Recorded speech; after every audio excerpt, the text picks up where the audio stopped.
Y ahora tengo el agrado de presentar también a una mesa de lujo, de verdad, una mesa de lujo. Tengo el agrado de presentar en primer lugar a Felipe Ponce, el profesor Felipe Ponce. Él estudió letras en la Universidad de Guadalajara, fue becario del cuarto curso de formación de editores iberoamericanos en la Universidad Complutense de Madrid y CIALE en el 2004. Fundó y codirige las editoriales Arlequín y Página 6. Es profesor de las asignaturas de corrección y diseño editorial en el Departamento de Letras de la Universidad de Guadalajara y en la Escuela de Edición de Lima. Desde el 2020 colabora en el área editorial del Instituto Electoral y de Participación Ciudadana del Estado de Jalisco. Profesor Felipe Ponce, muy buenas noches.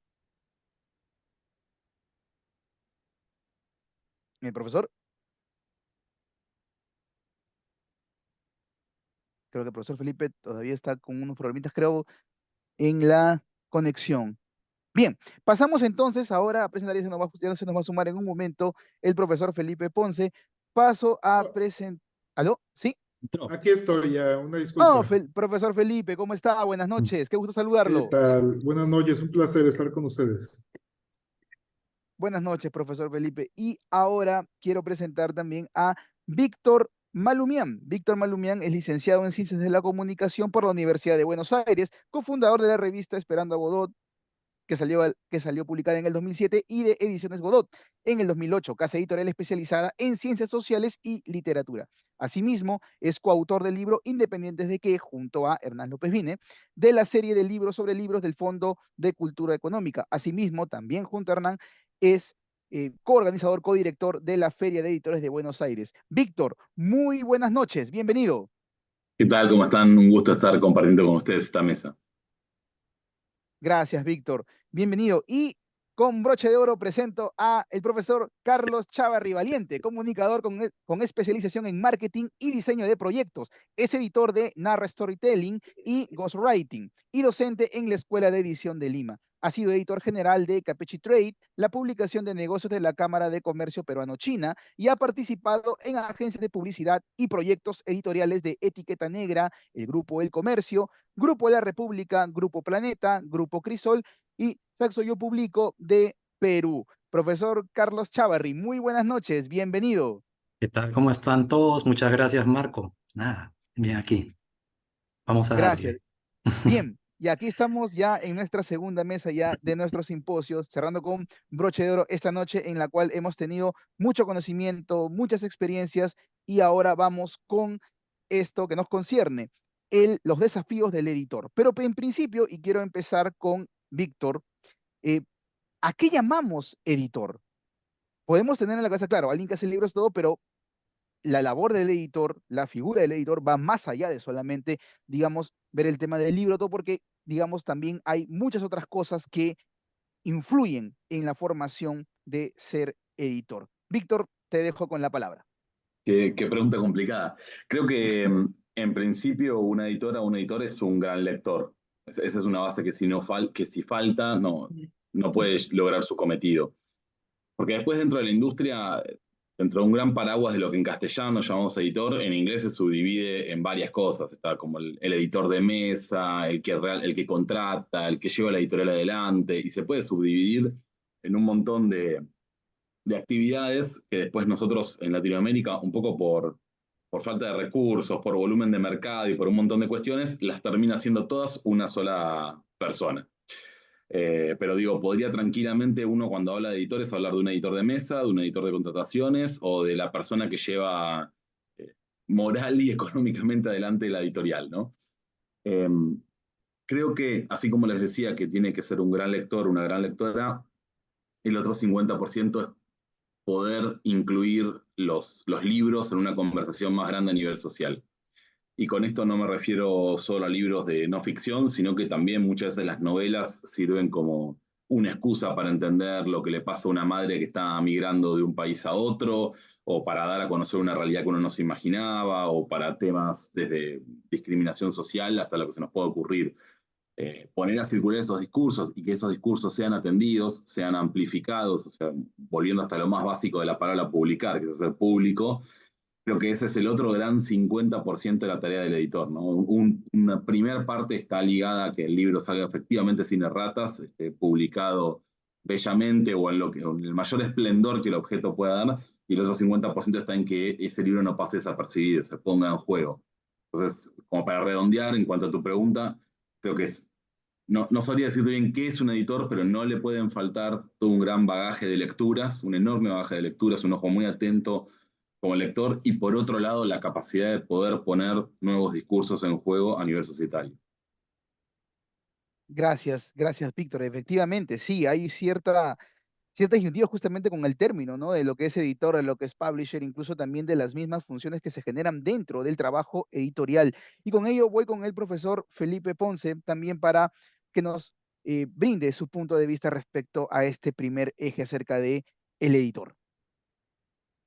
Sí, bien, gracias. Sí, estoy muy de acuerdo con lo que señala Víctor, pero también hay que señalar este otro aspecto que lo vivimos muy claramente los editores independientes. El otro aspecto, que debemos ser comerciantes, es decir, la cosa más, caramba, más despojada de este glamour intelectual, de estos conocimientos tan gratos que son los de la tipografía, los de la ortografía, los de todo ese trabajo maravilloso de la literatura, de pronto lo dejamos de lado porque estamos obligados a venderlos. Entonces, es otro aspecto bueno, en mi caso, que yo estudié letras, a mí nadie me formó en esos aspectos, ni contables, ni comerciales, financieros, marketing, nada. Y de pronto me vi obligado por las circunstancias a hacer y a aprender todo eso, porque si no iba a fracasar el proyecto, ¿no? Entonces, muchos de estos aspectos de pronto nos enseñan en las escuelas. Uno los va aprendiendo pues sobre la marcha, malamente, eh, con muchos errores al principio y con muchos errores al final. Y bueno, ese otro aspecto, digamos, es indisociable. Lo padezco y lo vivo día a día. Batallo con presupuestos, con cotizaciones, con todo ese otro aspecto. Digo, yo quisiera tener una empresa muy rentable que tuviera grandes subdivisiones, pero la realidad es que no. Acabamos haciendo los dos o tres integrantes de la editorial un poco de todo, ¿vale? Entonces, quizá en nuestro contexto latinoamericano es inevitable que el editor, aparte de todo este oficio maravilloso, tenga que hacer este tipo de quehaceres, ¿no? Bien, Felipe, muchas gracias por este punto de vista. Lógicamente, hablamos también del editor como una persona multitarea, que en realidad no solamente es, claro, lo ideal sería que el editor estuviera mejorando contenido, pero profesor Carlos, y esto voy con usted, ¿no? El editor de hoy en día no solamente está, digamos, que sería lo ideal, claro, está involucrado con el contenido, pero digamos también hay otras tareas que ahora, digamos, enriquecen o suman al término de editor y su quehacer. ¿Qué tal? Mira, sí, para responder a tu pregunta inicial de qué es ser un editor, creo yo, primero hay que partir del punto de vista de qué podría ser la edición, y porque hay miles de definiciones de ser editor, ¿cierto? En Google, puff, no se ponen de acuerdo. Pero lo interesante, al menos desde la forma como yo concibo, es que en un proceso de edición básicamente consiste en un proceso de vinculación, ¿cierto? De vincular al lector con un escritor, ¿no? Con un autor. ¿Por qué? Porque el autor muchas veces solo piensa en lo que está haciendo, en lo que está escribiendo, en lo que está este, dando a entender, ¿no? Y si lo está haciendo de una manera muy imaginativa, con mucha creatividad, ¿no? Pero está pensando en su terreno, en sí mismo, digamos, por decirlo de una forma, ¿no? Mientras que el editor más bien es esa persona que está ahí justamente para hacer que ese autor conecte con públicos, ¿no? Que se salga de sí mismo y vea y tenga una forma de cómo llegar a otros públicos, cómo ese mensaje hacerlo más inteligible, digamos, más comprensible para esos públicos que le podría estar interesando, ¿no? Entonces, la edición es desde ahí un proceso de conexión, proceso de vinculación con públicos, ¿no? De dos personas, un creador y un público que no sabe de pronto de qué se está creando, pero que podría tener muchísimo interés en esos mensajes, en esas ideas que alguien está imaginando, que alguien está creando, ¿no? Eso por un lado. Entonces el editor es un filtro, digamos, está al medio ¿no? Entonces, ustedes saben, en la vida siempre necesitamos filtros, ¿cierto? En todo. Y por el otro lado, el editor o el proceso o la edición en sí también consiste, al menos nuevamente desde la perspectiva personal, mi perspectiva, el editor también tiene la tarea de, digamos, blindar a los autores. Ustedes saben que estamos en una época de mucha corrección política, de mucha literalidad, digamos, en lo que se dice, ¿no? Y muchas interpretaciones, a veces hasta caprichosas. Entonces, el editor es esa persona que como buen filtro también siempre está cuidando a su autor o está cuidando de que los mensajes que salgan de los textos, de estos contenidos que está preparando esta persona, eh, sean bien canalizados, ¿no? Estén bien propuestos y no de margen a malos entendidos, a interpretaciones erradas o caprichosas, ya lo dije, ¿no? Porque creo que lo vemos todo el tiempo, ¿no? El mundo de la cancelación, sobre todo esta cultura de la cancelación, el editor ahora es mucho más importante aún con eso. Eso. Gracias, profesor Carlos. Y ahora también, usted mencionó algo importante, ¿no? El trabajo del autor con el editor, que van de la mano, justamente, ¿no? Y esto podría ser tomado también como una especie de desafío, ¿no? Porque son dos temperamentos que se juntan. Y aquí traslado la pregunta al profesor Felipe, ¿no? De que justamente estos desafíos, ¿no? ¿Cómo es que el editor llega justamente a digamos, a generar esa sinergia, ese vínculo con el autor? ¿Cómo es que se gesta esto? Porque puede parecer muy sencillo, ¿no? ¿Sabes qué? Toma mi obra, públicamela, ¿no? Pero hay algo más allí, digamos, que influye en esta construcción dentro de la relación entre editor y autor, profesor Felipe. Sí, sí, bueno, mira, se va creando una simbiosis, me parece, sin que medie de por medio ni amistad ni nada. Es decir, el primer contacto que muchas veces uno tiene con una obra, pues es esa, el descubrimiento, el texto, los primeros párrafos, la emoción por alguna historia, el deslumbramiento por la poesía. Y yo creo que ese es un buen comienzo. Eh, Se empieza a dar una relación simbiótica. Uno empieza a conocer a partir también del gusto, digo, porque uno elige a partir de los criterios propios, estéticos, lo que a uno le gusta, le fascina. Es difícil poner, digamos, o describir esta fascinación o este gusto estético, pero uno lo comprende y uno piensa, o por nosotros en Arlequín pensamos en algunos de nuestros lectores, eh, y ahí comienza todo, ¿no? Después viene un trabajo en el que quizá podemos sugerirle al autor algo que consideramos que pudiera ser mejorable. Nosotros no somos tan invasivos en los textos, es decir, no intentamos recortar, reacomodar demasiado, ¿no? Pero sí alcanzamos a sugerir en algunos casos, eh, no sé, cierto acomodo, un nuevo título quizá, ¿no? Y sobre todo cuando el autor nos confiesa que está dudando de aquello que tituló de tal manera, ¿no? Entonces ahí empieza uno a escalar, pues en el conocimiento y en la amistad. Eh, y sí, uno va profundizando, abonando, hasta que llega un momento en que estamos todos contentos y podemos sí publicar correctamente esa obra. Pero bueno, a lo mejor estoy hablando en términos ideales, ¿eh? Digamos, esto es quizá lo que me ha hecho feliz en algunas ocasiones. Sé, por supuesto, y me han tocado en otras ocasiones, correr con historias que no son tan lindas como esta. Es decir, no podemos abonar mucho. A veces la cuestión es ríspida y es mejor quizá terminar la relación lo más pronto posible, si es que no se han firmado contratos en ese momento. Pero digamos, en la historia personal o particular de Arlequín, eso ha sucedido en muy pocas ocasiones. Sí llega uno a tener una compenetración amplia con los autores, incluso sin vernos la cara nunca, ¿no? O conocernos directamente. Y en el mejor de los casos, esta relación puede eh, pues durar muchos años, ¿no? Otras, bueno, se van acabando conforme termina la edición del material, ¿no? O el tiraje pactado o los años convenidos y pues acabó. Pero en muchos casos dura 20 años, ¿no? Porque el libro sigue y sigue y sigue y sigue presente en el catálogo, aún así se venda cada vez menos, lo defenderemos como el primer día, ¿vale?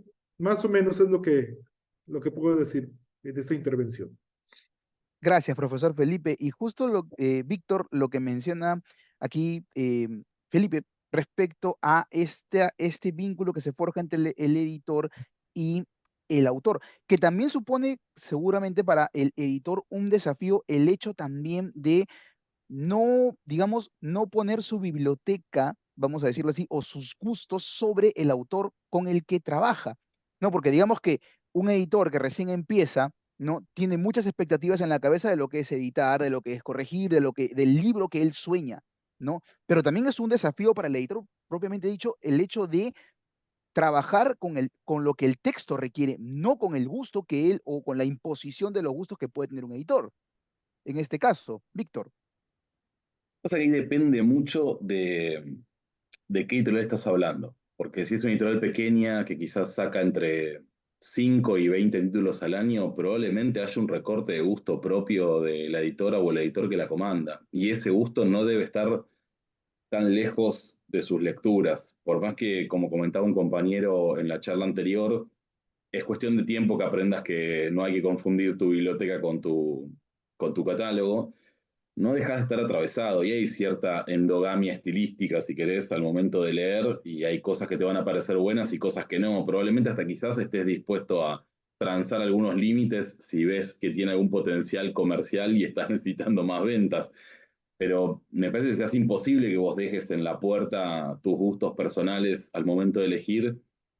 Creo que de ahí viene uno de los principales problemas, que es que a medida que envejecen los editores y las editoras, que no envejezca también el catálogo, ¿no? Y que pueda seguir interpelando a un rango etario más joven, por decirlo muy finamente, sin dejar de hablarle a esa comunidad de lectoras y lectores que se fueron unando con los títulos alrededor del catálogo, poder seguir hablándole a alguien más joven y entender qué está pasando. A nosotros en particular nos obsesiona el tema de la intervención social, de la conversación cultural que genera una editorial, ¿no? Muchas veces el foco está puesto en que el libro sea maravilloso y creo que esa es la parte, me animo a decir sin pedantería, más sencilla, ¿no? Que el libro se haga con la menor cantidad de ratas posibles y porque después están los gustos personales para quién define que es un libro que está buenísimo o que está malo, ¿no? Porque no es ni la venta ni la no venta, es una cuestión súper personal, volviendo a lo que vos decías. Entonces, que después ese libro efectivamente se inserte en la conversación, además, hilando un poco con lo que decía Felipe, estás todo el día o reclamando pagos de una librería, o viendo un remito que no está cerrando contra el stock, o viendo un libro que imprimiste de más y qué vas a hacer, o una exportación que no salió bien, digo, no es que en el imaginario estás con un vaso de coñac y un habano fumando en un sitio leyendo particular. Felipe comentaba, son 3, 4 personas en editorial, en el caso de Godot es similar. Y cuando alguien entra nuevo y dice, bueno, ¿y en qué horarios leemos? Y fuera del horario laboral. Nosotros leemos fuera del horario laboral, en el horario laboral haces otras tareas. Me fui de tema en cuanto a tu pregunta, pero lo que voy es que creo que es bastante difícil dejar de lado los gustos personales. Por supuesto que seguramente aunque trates de copiar algo, va a ser distinto. No tiene ningún sentido replicar un catálogo que tiene un gran poder económico solo a una pequeña escala, ¿no? Decir, bueno, mi editorial independiente va a ser la versión pobre de Alfaguara, por decir algo. No, por supuesto que va a estar tu gusto personal y va a ser otra cosa. Sino qué sentido tiene, digo, ya vimos todos claramente que esto no va a ser rentable o no vamos a ganar mucho dinero. Así que para hacer lo mismo que hace otra persona que tiene más poder económico y mayor poder de distribución, no tiene sentido. Pero insisto en que hasta te diría que creo que se autoengaña un poco aquel que cree que deja absolutamente de lado sus preferencias personales al momento de editar. Claro, y eso es un tema, digamos, de todos los días, de todo, digamos, de todo el trabajo del editor de no poder dejar sus gustos de lado, ¿no? Justamente, hay sí un conflicto estético, un conflicto ahí que va con el autor, pero digamos que eso se llega de algún modo a superar o a controlar, profesor Carlos, de repente con el trabajo, con la experiencia que va ganando el editor a lo largo del camino.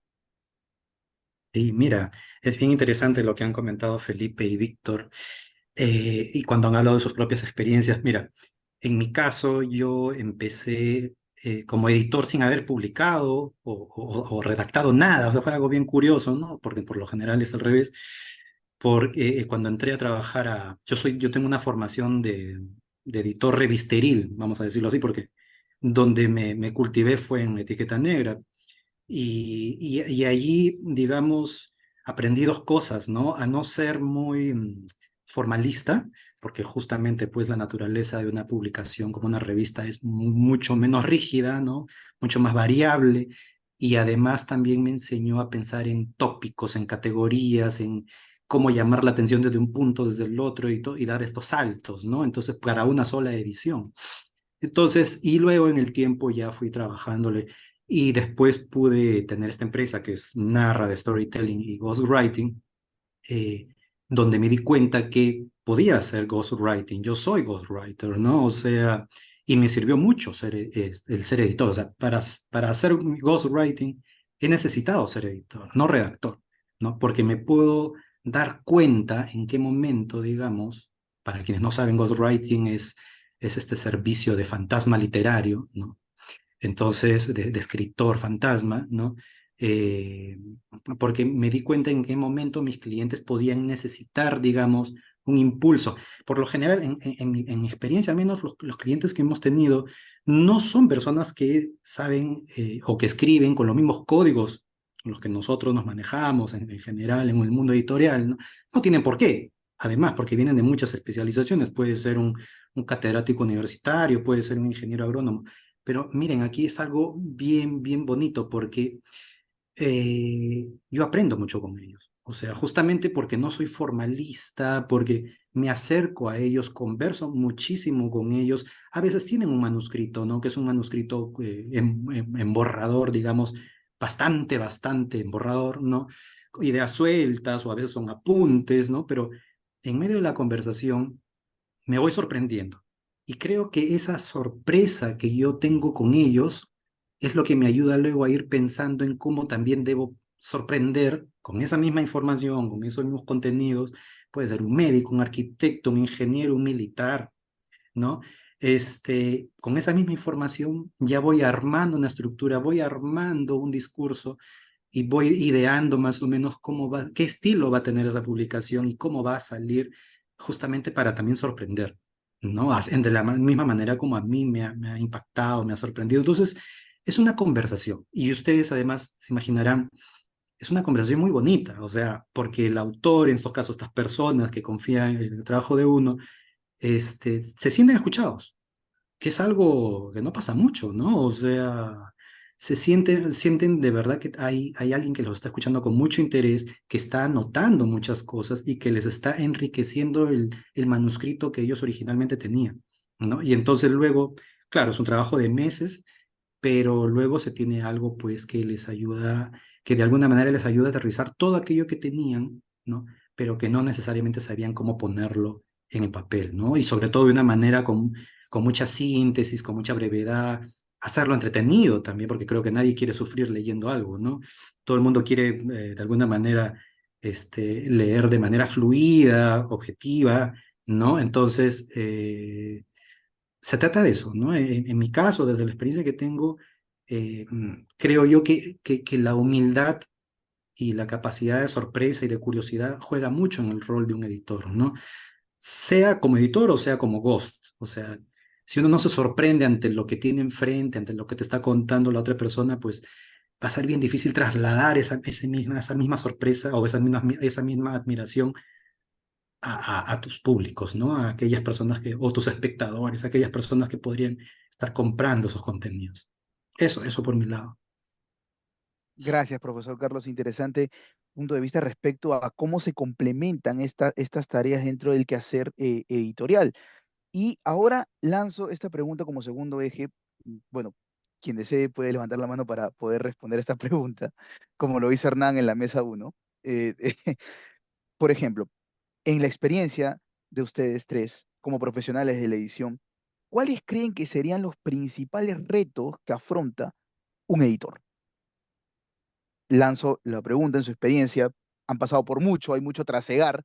¿Cuáles creen que serían esos principales desafíos que uno como profesional de la edición afronta en su trabajo? Lanzo la pregunta, ¿quién quiere empezar, por favor? No se peleen. Bueno, arranco brevemente yo. Creo que voy a decir la obvia, la que estamos pensando los tres, que es volver rentable el proyecto en la menor cantidad de tiempo posible, ¿no? Te diría que es tan obvio y tan difícil que creo que los tres sabemos que volver rentable una editorial en menos de 2 años o 3 años, salvo que tengas un ritmo de publicación increíble o pegues 2, 3 títulos que rompan todo, es casi imposible. Todos los que hemos empezado una editorial teníamos otro trabajo y lo tuvimos durante mucho tiempo para apalancar la editorial. Me parece que es como la gran novedad. Así es tan obvio que voy a tener una segunda y con eso ya me callo, y es que el catálogo pueda mostrar cierta identidad en un corto plazo al mismo camino que intenta ser rentable, ¿no? Y que no parezcas la emulación de otro catálogo ya existente, ¿no? Lo cual es bastante complejo, que se pueda leer una característica dada, ya sea en su estética narrativa o en el tipo de ensayos que publica, despegado de lo novedoso que puede hacer, no sé, el efecto de colección visual o el diseño de tapas, sino como que vos en la textura de lo que estás leyendo sientas que un libro es, no sé, Arlequín, por decirlo de una forma. Lo lees y decís, este libro va en el catálogo de Arlequín, claramente. Cuando empezás a generar eso, es que realmente tenés un catálogo, ¿no? Gracias, Víctor. Si Gracias. me permiten. Sí, por supuesto, profesor, Sí, adelante.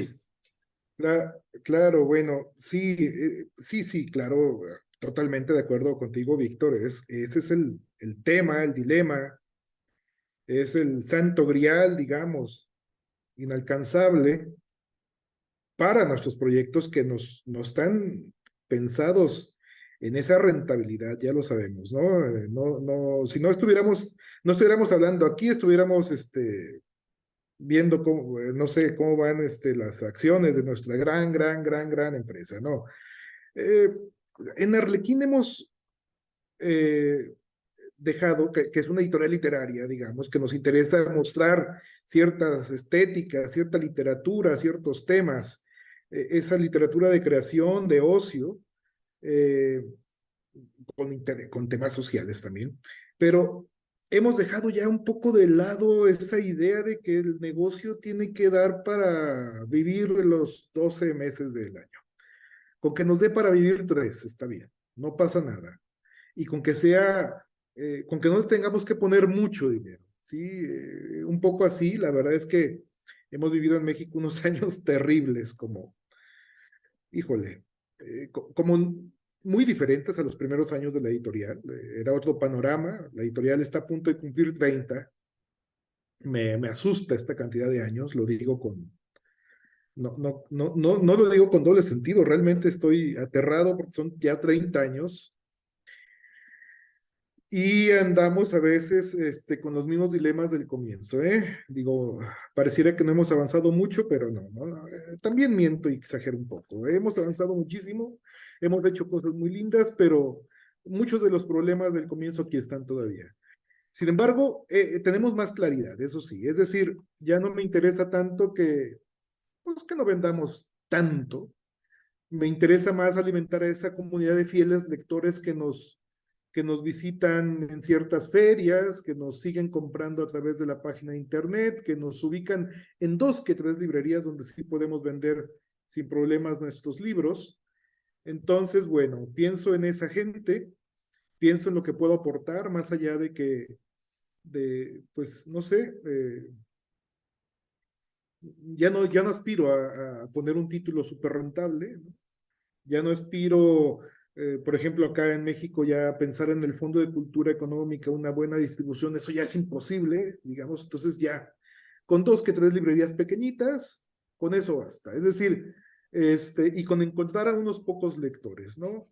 Pienso que nuestra editorial seguirá navegando así unos años más, hasta yo no sé hasta cuándo, y ya. Y ese es un aspecto, digamos, de mi labor como editor, porque quisiera también poner en contexto algo de lo que decía Carlos Chavarri, que digamos, no lo hemos aclarado muy bien. Arlequín no es de servicios, es una editorial que apuesta por voces, por temáticas, por intereses literarios, pero está también, que lo hago y lo hago yo también profesionalmente, y eso a lo mejor me da de comer los 9 otros meses del año que no me da Arlequín, eso me lo da la otra editorial, donde sí hago labor pues de me rento como editor, servicios editoriales, ¿vale? Entonces, bueno, pues ahí sí, las reglas son muy distintas. Todo es muy distinto. Mientras en la editorial independiente, con sus intereses, las reglas son así, libres, despreocupadas quizá. En la otra, no, en la otra pues tengo que consentir al cliente y hacerle lo que pida y lo que necesita. Si es que no sabe que necesita su texto y que el cliente no me pide algo, bueno, yo tengo el deber de decirle, oye, tu texto le falta esto. Ahí sí puedo aplicar las tijeras del editor para decir, oye, vamos quitándole esto, o replantear este capítulo, o quitarlo, o reacomoda todo esto, o mejor no lo publiques, porque también la labor del editor es decir no, muchas veces decimos no. También eso no lo hemos platicado aquí. Y de hecho, en algunas ocasiones, también en Arlequín mucho, lo más que digo es no. Quiero publicar esto. Pues no, no se puede, no podemos publicar esta obra, ¿vale? En fin, quizá es lo que yo quería decir un poquito para abonar a la plática, ¿vale?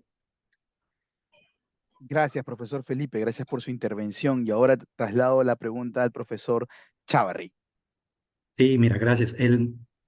Sí, retomando un poco lo que dice Felipe, ¿no? Muy interesante porque lo que vengo escuchando desde la mesa uno, que también he escuchado, es que hay cierta, no sé, a ver, cuando hablamos del negocio editorial es como, pucha, sí, a veces hay que depender mucho del mercado y eso como que nos resta energías o nos baja un poco la moral, ¿no? Y de pronto, sí, yo también creo, cuando alguien está en el negocio editorial, pues lo puede ver así, pero creo que también hay algo llamado el modelo del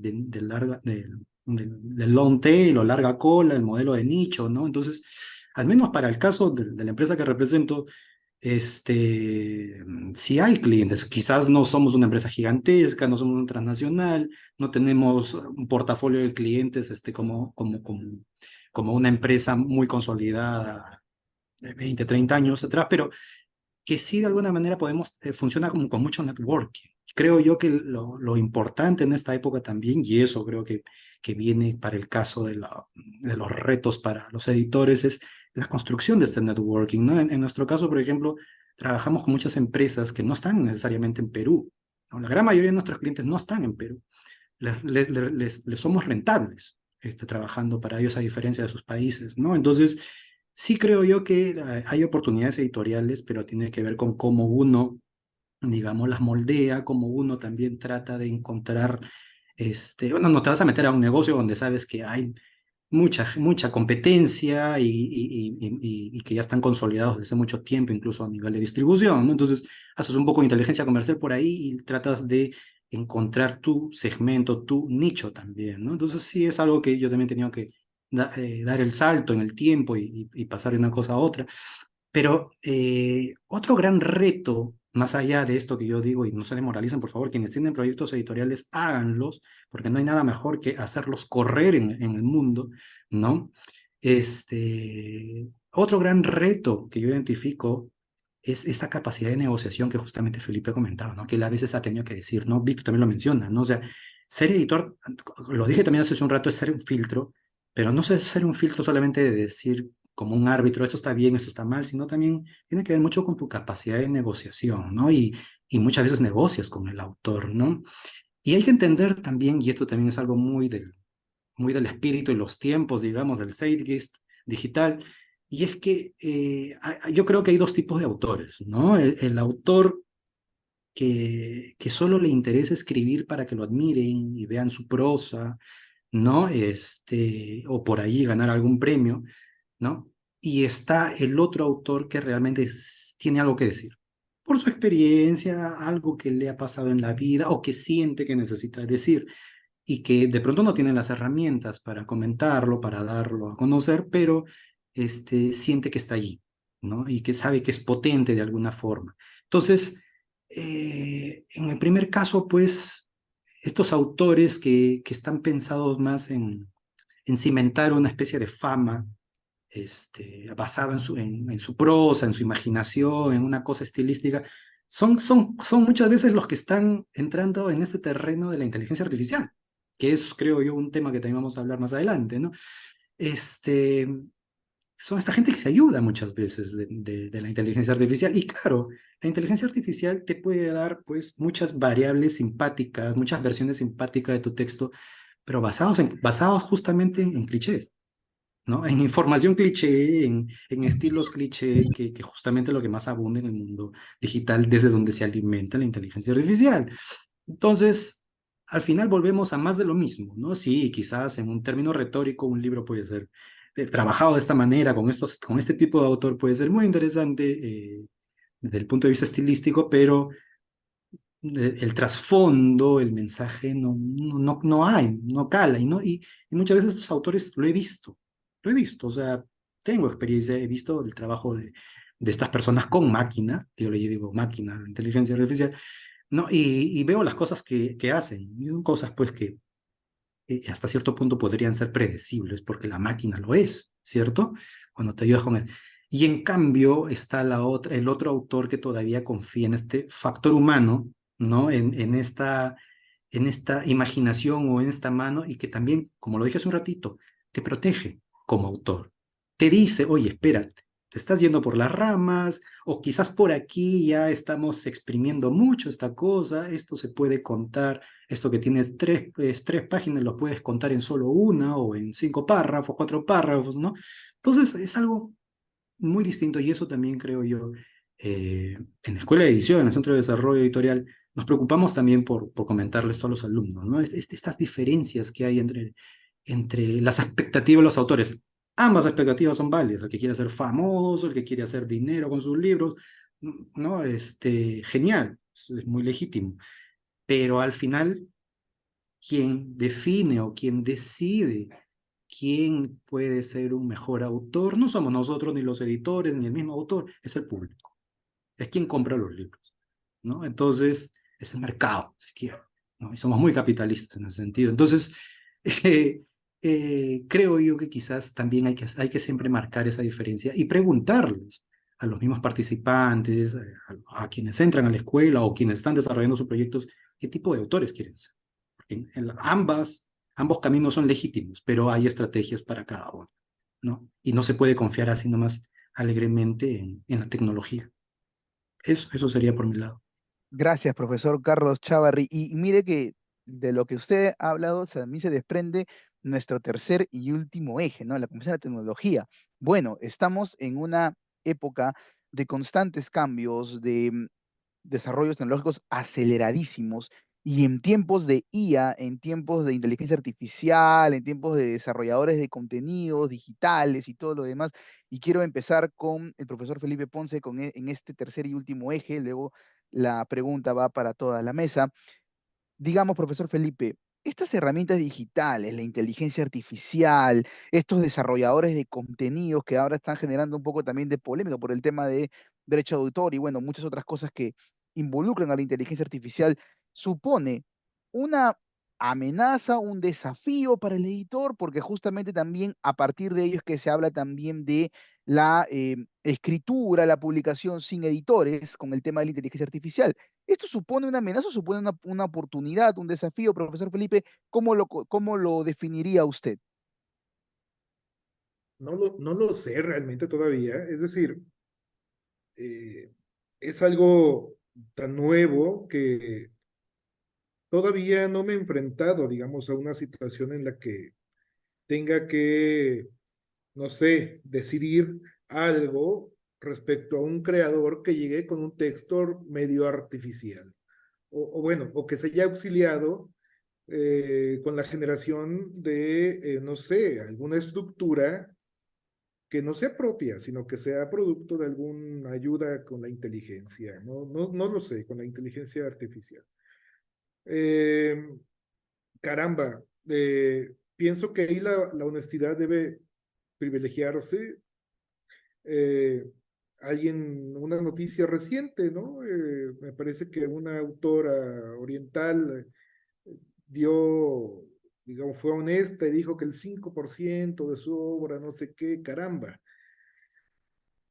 Digo, no sé si fue honesta por ser oriental, pero eso yo creo que nadie acá en México, por lo menos, si su obra fue producto de la inteligencia en cierta medida, creo que no sería honesto y que se quedaría con la boca callada, máxime si eso resulta medianamente exitoso.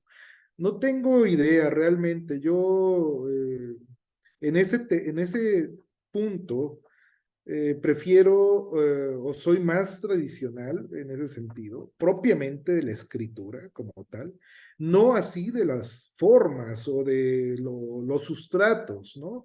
Es decir, todo aquello que implique que el texto llegue más rápido o de mejor manera a las personas, todo eso me parece maravilloso. Digamos que no está vinculado directamente con la inteligencia artificial, o por lo menos no directamente, todo aquello a lo que me refiero ahora, en esta última parte, eso me parece maravilloso. Pero sí donde me causa problemas y me siento un poco perdido es justamente en el tema de la escritura. No concibo, digo, ya sabemos que se puede hacer un poema y se pueden hacer cosas con la inteligencia artificial, pero caramba, no quiero verme en esos aprietos, no sé, ni siquiera me daría cuenta si lo estoy detectando o no, ¿vale? Pero eso no significa que yo tenga miedo a la tecnología, simplemente que no estoy preparado en este momento. Insisto, en todo lo demás que me permita que mis libros lleguen a mucha otra gente distinta en otros lados, no le tengo para nada ningún tipo de miedo ni nada a la tecnología, ¿vale? Pero no sé, la inteligencia artificial me ha ayudado, sí, en diseños, eso sí, de una manera un tanto quizá polémica, porque sabemos que siempre está el tema de contenidos de otros en juego, pero bueno, ahí sí fue lo primero en que las portadas, algunas cubiertas de Arlequín recientes, han sido auxiliadas por estas tecnologías. Y realmente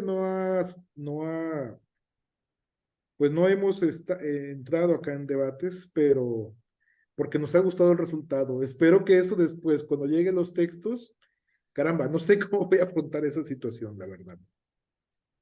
No sé, es lo que yo puedo decir por el momento. Gracias, profesor. Gracias, profesor Felipe, por su punto de vista. Víctor, la pregunta va ahora para ti. También me adhiero a la categoría de gente que no tiene ni idea de qué va a pasar. Me parece que técnicamente puede arrasar con todo, para arrasar tiene un término muy negativo, puede reemplazarnos a todos. No sé si eso va a ser bueno o malo. Nosotros lo estamos viendo más de cerca con la traducción. La editorial es una editorial que 99% de los libros están traducidos al día de hoy siempre con seres humanos, pero hemos traducido del noruego, del esloveno, o sea, ideas de idiomas que jamás imaginé que íbamos a traducir. Y lo que vemos es que en los últimos 4 años la inteligencia artificial o los programas han pasado de traducir horrible a veces en chats con editores hacemos la prueba de poner 3 párrafos que están mezclados y en un caso traducidos por inteligencia artificial y en otros por un traductor o una traductora de carne y hueso, y muchas veces los editores eligen más los de inteligencia artificial que los de carne y hueso, porque la tentación, para picar un poco la conversión, porque viene muy amable, la tentación es decir, yo me voy a dar cuenta enseguida cuál es, porque soy editor y vivo viendo traducciones. No te das cuenta ni a palos cuál es la que está hecha por inteligencia artificial y cuál es. Lo cual tiene un montón de problemas y hay que ver cómo eso se adapta y demás, pero tiene alguna que otra virtud, porque muchas veces, al menos en el caso argentino, para determinados idiomas, hay una sola traductora o un solo traductor. Y si no, tenés que ir a traducir con un español, con lo que implica, al menos en nuestra postura desde Godot, hacer traducciones más ibéricas y menos latinas. No nos agrada, no hay ningún problema con eso, pero en particular, siendo una editorial argentina, preferimos hacer traducciones más latinoamericanas. Pero si esa única persona, por la razón que sea, no está disponible para trabajar, es un temón.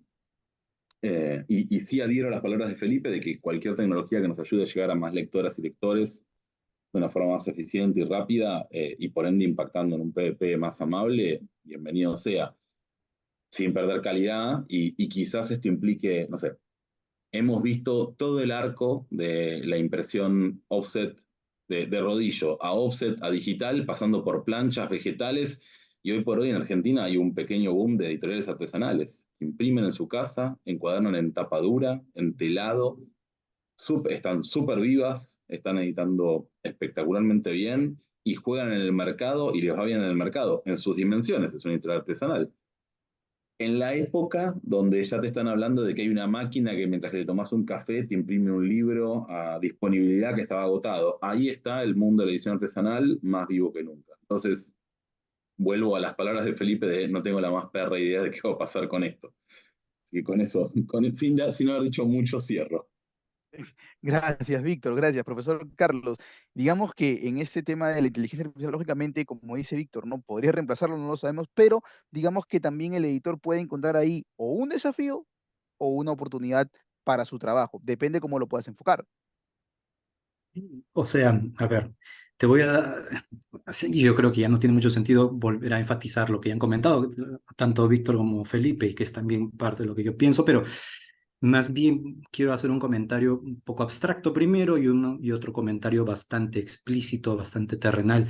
En el abstracto, podría decir que en esta época de muchos contenidos, de contenidos por todos lados, en el celular, en el streaming, en las redes y todo esto, hay algo que hace que, un valor, digamos, que hace que las personas se inclinen por un texto, por un autor, ¿no? Y que es la honestidad con la que está escrito algo, ¿sí? O sea, los públicos saben darse cuenta de eso.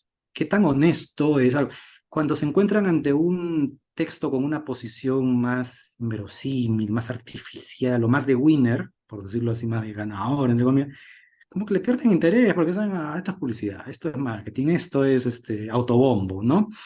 Y ya deja de ser interesante, deja de ser relevante. Entonces, creo que el mundo digital uno puede todavía, y esto me decía Merlin Chambi cuando he conversado con él hace unos meses, ¿no? En el mundo digital, ser honesto es un lujo, pero también es digamos, un elemento muy importante para la credibilidad y la confianza de tus lectores, ¿no? Porque es a partir de ahí muchas veces donde te das a conocer como autor, ¿no? O sea, tus campañas de marketing están en el mundo digital y todo lo demás. Entonces, de alguna manera empiezas a conectar con públicos. Eso por un lado, por el lado abstracto. Y por el lado más terrenal, hace unos días justo conversaba con un amigo ingeniero por WhatsApp, un amigo que además está muy metido, el pata, en esto, todo el tiempo me está enviando reportes sobre inteligencia artificial y todas las cosas que están haciendo. Y me llegó, de otro lado, me llegó una noticia de Brian Eno. No sé si conocen, Brian Eno es un músico, productor de grupos de rock de larga data, ¿no? Desde Bowie hasta YouTube, Coldplay. Y tiene pues infinidad de documentales, pero últimamente acaban de hacer un documental con inteligencia artificial generativa. Es un proyecto generativo. ¿Qué significa esto? Que es un documental que cuando uno lo visualiza la primera vez tiene un tipo de contenido. Brian Eno ha dado miles de entrevistas a lo largo del tiempo, tiene unos 50 años el señor haciendo música, si no más. Entonces, ya es alguien muy rankeado. Y, y entonces uno, cuando ve el documental por primera vez, accede a cierto contenido de él, a cierta información de él, ¿no? A ciertas entrevistas en algún lado con ciertos enfoques y posturas, pero si lo vuelvo a ver en la noche, ese mismo documental es otra cosa, con otra información, que él también ha dado, que Brian Eno algunas entrevistas que en otro momento dio, otras perspectivas que él tuvo sobre el mismo trabajo, digamos, ¿no? Entonces, es hermoso, para mí eso es hermoso, o sea, eh, porque es un proyecto inacabado, o sea, hermosamente incompleto, ¿no? Entonces, este amigo ingeniero por WhatsApp me decía, pero si es un proyecto de, y acá lo tengo, su conversa me decía, si es un algoritmo de Generative AI, ya deja de ser arte, ¿no? Y se convierte en un sinnúmero de posibilidades de reproducción y se aleja de cualquier objetivo del creador. Y yo le digo, bueno, para mí es al contrario, o sea, para mí el contenido y el sentido que le puedo dar cada vez que lo visualizo, ¿no? En cada oportunidad, con un mismo objeto, ¿no? Yo no estoy apuntando a obras únicas, con un solo sentido, con una sola verdad. Si puedo tener 1000 experiencias distintas con un solo objeto, pues bienvenido, ¿no? Excelente. Entonces, la intención del creador pasa a un segundo plano para mí como consumidor, como usuario, ¿no? Entonces yo le decía, 1 más 1, en este caso no necesariamente es 2. O sea, no todo tiene que regirse de la perspectiva formalista, ¿no? Sino más bien en el sentido de que de pronto puede haber una explosión de sentidos y bienvenido eso, ¿no? Bienvenida a esa capacidad enorme de generar mucho pensamiento crítico, mucha libertad para entender y abordar los contenidos de distintas posturas, que creo que eso es lo que mucho falta en esta época de mucha posverdad, de mucho discurso medio fascista, medio facho, ¿no? Mucho libertarismo anarquista y cosas medio raras que hay por ahora, ¿no? Entonces, quizás este tipo de cosas sí me gusta la tecnología, yo lo aplaudo, ¿no? Y digo, excelente, porque nos ponen nuevos retos como editores, como intermediarios, como filtros de contenido, pero al mismo tiempo también nos sorprendemos, ¿no? Y cuestionamos también nuestros propios conceptos, las cosas que nos enseñaron hace 20, 30, 40 años, pero es lo lindo, ¿no? De estar un poco a la línea con las cosas tecnológicas que están pasando, ¿no? Estamos con el espíritu de los tiempos. Eso es lo que yo podría decir por mi lado. Gracias, profesor Carlos. Justo nos estaban escribiendo aquí al chat, Catherine Pajuelo nos comenta, ¿no? Dice, pero Carlos, un libro, y justo va la pregunta para el profesor Chávarri, justamente, pero Carlos dice, un libro que dice autor X, pero en realidad se lo escribió un ghostwriter, la honestidad, ¿dónde estaría, no? En la idea matriz, dice, esa es su gran duda de Inte- Catherine Pajuelo. in- Gracias, Catherine. Interesante. Y esa es una pregunta que todo el tiempo nos la hacen. Mira, normalmente estos autores son del tipo de personas que tienen algo que decir, que no necesariamente están pensando. Es más, hay muchas de estas publicaciones que solo tienen un espacio restringido editorialmente hablando, o sea, solo son para sus propios grupos de especialistas o sus propias empresas y hasta ahí, y ahí se acota. Y muchas veces nosotros también somos muy claros con ellos, le decimos, bueno, ustedes perfectamente pueden no mencionar que ha habido un servicio de Ghost detrás de todo esto, o perfectamente, y por lo general sí nos atribuyen los créditos, porque además entienden que es un trabajo bastante exhaustivo, y nos lo incluyen como si fuéramos de producción editorial, porque saben que las ideas no las hemos inventado nosotros, digamos, la materia prima, el insumo, viene de cada especialista, viene de cada empresa o empresario que tenía. Ninguna empresa tiene una vivencia igual. Así sean 2 empresas de papel higiénico y produzcan el mismo tipo de papel higiénico, cada empresa tiene una historia distinta, ¿no? Por eso también la empresa somos de storytelling. Sabemos identificar dónde están esas variables y esos puntos que a ellos los hacen únicos, los hacen originales. Entonces, nosotros siempre les decimos la importancia de sus publicaciones va por ese lado, por lo que van a transmitir. No tanto para que el gerente general de la empresa salga con nombre y apellido mañana en las publicaciones de carácter comercial que puedan estar, o de ejecutivos que puedan estar circulando en Perú. No, no, no va por ahí su interés. Por lo general más tienen esta inclinación de dar a conocer. Los motiva más eso, ¿no? Lo cual es excelente para nosotros porque, y como les digo, no tanto funciona. En Perú hay clientes así con esta onda, pero mucho más esto desde el extranjero. No, o sea, esto más a nivel internacional, porque hay mucha más competencia, las empresas, pues ustedes saben, practican este capitalismo competitivo que a veces en América Latina todavía no es tan competitivo, ¿no? Por los lobbies y todo este tipo de cosas, o la corrupción. Pero en otros países donde las cosas son más legales, digamos así, la competencia es más cruda, más fuerte, entonces se construyen diferenciales, ¿no? Valores diferenciales. Y creo que justo ahí es donde nosotros encajamos y les ayudamos a generar propuestas que les ayudan también a ellos a aterrizar mensajes desde sus propias empresas, ¿no? De sus propios negocios. Por ahí va un poco la cosa. Gracias, profesor Carlos, por Ujú. esta respuesta a Catherine Pajuelo. Eh, Justo estaba también leyendo en el chat, bueno, ya hemos terminado con esta segunda mesa de conversación acerca de los desafíos del editor, pero quiero trasladarle aquí la palabra a Víctor, porque justo una participante nos comentaba acerca de que quería ser editora, pero no sabía qué carrera estudiar, ¿no? Pero Víctor también es docente, aquí estaba junto con Hernán López Vine, en el curso de cómo comenzar un proyecto editorial desde cero, que es como asentar esta primera piedra en este largo camino que es el proyecto editorial. Y quisiera también cederle la palabra a Víctor para que nos pueda explicar un poco más también acerca de este curso. Ya Hernán lo había dicho en la mesa uno, pero Víctor nos da ya la apuntalada final, el puntillazo final sobre este gran curso que empieza el martes 5 de marzo. ¿Cómo comenzar un proyecto editorial desde cero? Víctor. Bueno, primero que todo, no pongas la editorial. Pero si seguís con ganas de poner la editorial, el curso te puede venir muy bien.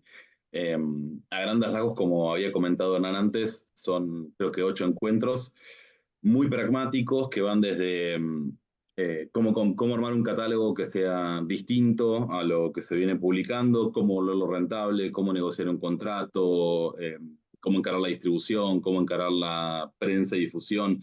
Y todo esto sobre todo desde una base de que no perteneces a una familia rica del país donde vivís, porque si no es bastante más fácil, si tienes una fortuna personal, podés hacer el curso igual, te va a ser muy útil, pero además teniendo plata es mucho, mucho más fácil. Eh, Así que un poco lo que vamos a ver es armarla desde cero, desde, no sé, te da el ejemplo de cómo difundir, por ejemplo. Bueno, un poco cómo encarar una estrategia de redes sociales, cómo hablar con la prensa para negociar notas. Por supuesto que de país a país va cambiando, pero hay ciertas prácticas y ciertas metodologías que funcionan en todos los territorios. Después, por supuesto, no sé, otra de las clases es sobre cómo armar un escandallo que tenga sentido y que te dé un PVP con el cual te permita vender el libro y hagas un margen de ganancia. Por supuesto que a distintos mercados vas a tener distintas tiradas y no es lo mismo dividir los costos fijos por 500 ejemplares que por 2000. Pero bueno, un poco lo que intentamos en el curso es, en base a la innumerable cantidad de errores que hemos cometido con Hernán en estos años, tratar de que no cometan los mismos y cometan otros distintos más interesantes. Así que un poco de eso va el curso y creo que la gracia es charlar un poco de eso también, ¿no? Que vengan preguntas muy puntuales. De hecho, creo que el octavo encuentro tiene una parte del tiempo destinado que cada uno haga preguntas particulares del proyecto que quiere encarar, porque siempre las respuestas terminan sirviendo a otras personas que asisten también al curso. Así que va también un poco por ese lado. Bien, Víctor, muchas gracias por Por favor. esta explicación, por estas palabras. En realidad sí los esperamos con mucha expectativa para este martes 5 de marzo que empieza este curso, cómo empezar un proyecto editorial desde cero con Víctor Malumián y Hernán López Vine. Agradezco a esta segunda mesa, a estos dos participantes, Carlos Chavarri Valiente por Felipe Ponce y Víctor Malumián, quienes nos hablaron acerca de los desafíos del editor. Y les agradecemos por su presencia también al auditorio. Nos pueden seguir en nuestras redes sociales de la Escuela de Edición de Lima y del Centro de Desarrollo Editorial y de Contenidos. Estamos en Facebook, estamos en LinkedIn, estamos en Twitter, estamos también en Instagram, donde nos pueden preguntar acerca de los cursos que ofrecemos a lo largo del año y también por el curso de Víctor Malumián y Hernán López Vine, cómo comenzar un proyecto editorial desde cero. Se pueden comunicar con nuestros asesores, los contactos que les estamos poniendo aquí en el chat de este simposio. Le agradecemos mucho una vez más, Víctor, Felipe, profesor Chavarri. He tenido la Gracias. suerte de tener a Felipe Ponce y a Carlos Chavarri como mis profesores y les agradezco muchísimo de verdad también su presencia aquí a nombre de la Escuela de Edición de Lima, del Centro de Desarrollo Editorial y de Contenidos. Muchas gracias por haber participado en este simposio internacional. Hemos contado de verdad con unas mesas de lujo realmente en esta noche. Se ha repartido mucho conocimiento, experiencia, y la verdad es que nos quedamos muy satisfechos, Víctor, Felipe, profesor Carlos, con todo lo compartido en esta noche.